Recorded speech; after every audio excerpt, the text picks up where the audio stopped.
Take action. Not hasty if it isn't required, but don't lose much time. Here's the time to act. When the idea is hot and the emotion is strong. That's the time to act. You say, Mr. Rohn, I'd like to have a library like yours. See, if you feel strong about that, what you got to do is get the first book and then get the second book. Before the feeling passes and before the idea gets dim, action pronto. Action immediate. Action as soon as possible. Because if you don't, here's what happens. We call it the law of diminishing intent. We intend to when the idea strikes us. We intend to when the emotion is high. But now if you don't translate that into action fairly soon, now the intent starts to diminish. And a month from now it's cold. A year from now, can't be found. So act. Set up a discipline when the emotions are high and the idea is strong and clear and powerful. That's the time to set up the discipline. Somebody talks about good health and you're stirred. Say, right, I need to get a book on nutrition. Get the book before the idea passes and the emotion gets cold. Go for the book. Start the library. Start the process. Fall on the floor. Do some push-ups. Action. Got to take action. Otherwise, the wisdom is wasted. Otherwise, the emotion soon passes. Unless you put it into a disciplined activity. Capture it. Disciplines is called how to capture the emotion and how to capture the wisdom and translate it into equity. Disciplines.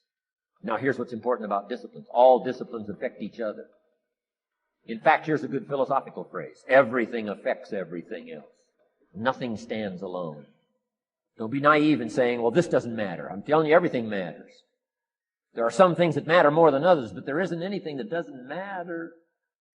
We all pity the man who says, well, this is the only place I let down. Not true. Key to take home. Every letdown affects the rest of your performance. Every letdown affects the rest. This is part of the educational process on personal development. If you don't take the walk around the block, you probably won't do the apple a day. If you don't do the apple a day, you probably won't start building your library.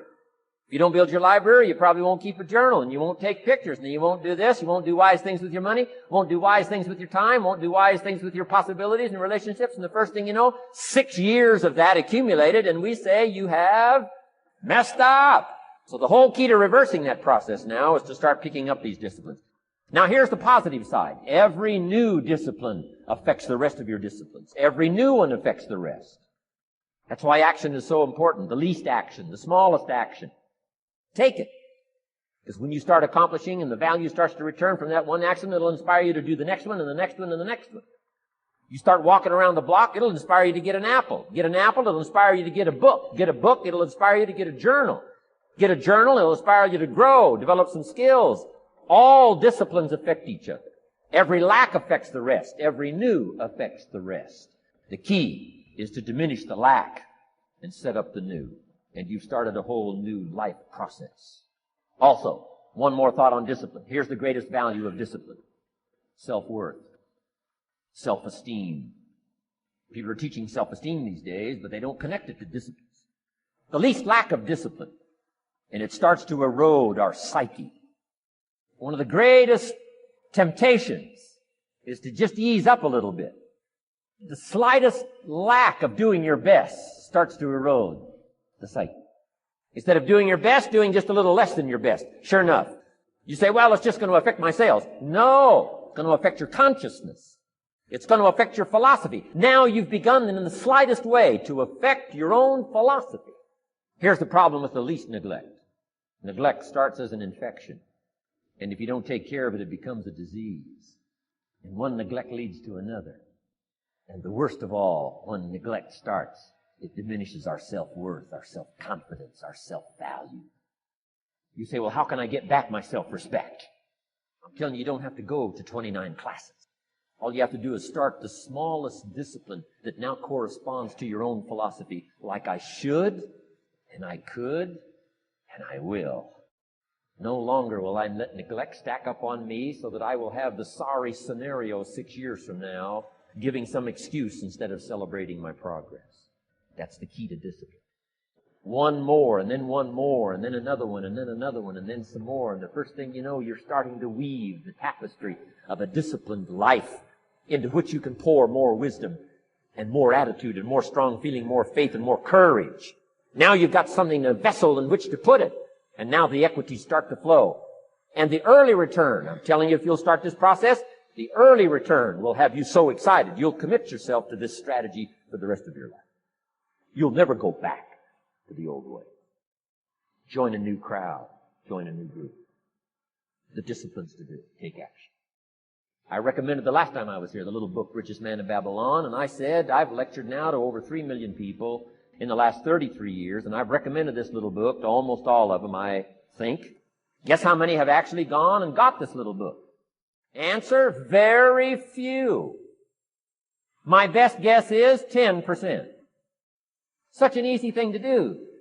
In that last seminar, right, I suggested this little book, number one, is easy to find. Number two, it's easy to buy. The most you can pay for it, $6, $7, $8. You can borrow that from your kids. And number three, it's easy to read. But if it's easy to find and easy to buy, and if it's easy to read, why wouldn't everybody go get it? We don't know. What do you know? You don't know. I don't know. Nobody knows. Here's how profound it is. Some do and some don't. Now here's the numbers. About 10% do. 90% don't or won't. We don't know the mystery of that. And I'm telling you, 10 years from now, those numbers will still be the same. 10% will, 90% won't. The numbers don't change. Only the faces change. You're looking at one of the faces. I used to belong to the 90% who couldn't be bothered even if it was easy. Guess how many people have a library card? Wisdom of the world available. Transform your life in any value amount you want. By the way, how much is a library card in Texas? Free. Here's what free is. Easy. I mean, it can't be any easier than free. Somebody says, well, would you bring it by? Well, no. At least you got to go get it. No. Wisdom of the world available. Transform your life spiritually, socially, personally, economically, and every other way. Teach you how to be rich and powerful and sophisticated and healthy, influential. How many people have a library card? Answer, 3%. 97% couldn't be bothered. Guy specializes in happy hour, but he doesn't have a card. And now readily and quickly blames the government and blames his company and blames policy and blames the pay scale. When if he only knew, if he joined the 3%. Here's my advice to you today. Walk away from the 97%. Don't talk like they talk. Don't act like they act. Don't go where they go. Don't specialize in what they specialize in. Throw away the blame list they cling to. Start you a new life.